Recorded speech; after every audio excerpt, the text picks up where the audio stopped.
mereka ini adalah pelaku justru, bukan sebagai korban. Dan itu sudah terbukti ya.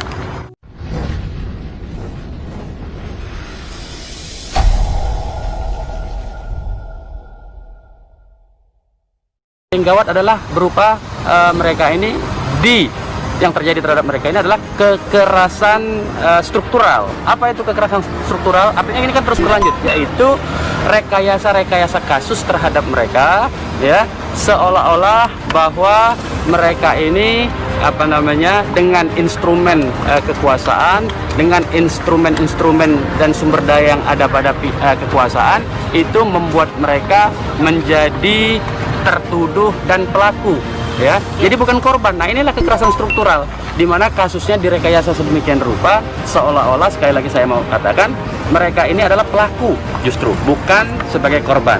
Dan itu sudah terbukti, ya, kekerasan struktural ini dengan dijadikannya atau dengan dipanggilnya wartawan juga, salah satu wartawan FNN dipanggil hari ini menghadap ke Barreskrim, dipanggil sebagai saksi, padahal kan dia cuma memberitakan. Nanti kalau anda ini memberitakan, ini dipanggil saksi juga, padahal cuma memberitakan, investigasi ke lapangan, dipanggil dalam perkara 170, kan aneh itu.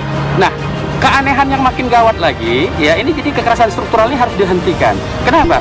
Tadi kan di awalnya dikatakan ada tembak-menembak, kemudian ada serangan, tetapi kemudian berubah, ya, bahwa mereka ditangkap setelah diinvestigasi oleh teman-teman wartawan. Di sana ternyata tidak ada tembak-menembak di lokasi KM 50. Kemudian terjadi serangannya di atas mobil. Nah, kalau serangannya di atas mobil, ya, kita pertanyakan, kalau 4 orang yang masih hidup itu di atas mobil, artinya kan itu sudah diakui, ya, sekarang ini sudah diakui bahwa yang 4 masih hidup. Itu dulu poinnya, ya, 4 itu masih hidup pada saat itu, berarti tidak terjadi tembak-menembak.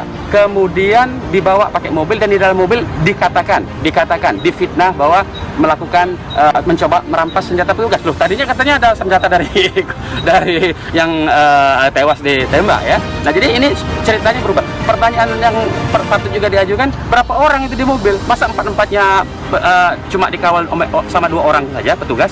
Nah, ini makin aneh, ya, makin aneh. Dan kemudian dihabisi 4-4-nya di dalam mobil. Nah, ini kan makin jelas. Dan justru mereka yang dituduh pasal 170, dan keluarga mereka dipaksa untuk dipanggil. Kan keluarganya tidak hadir, keluarganya kan tidak tahu apa yang terjadi.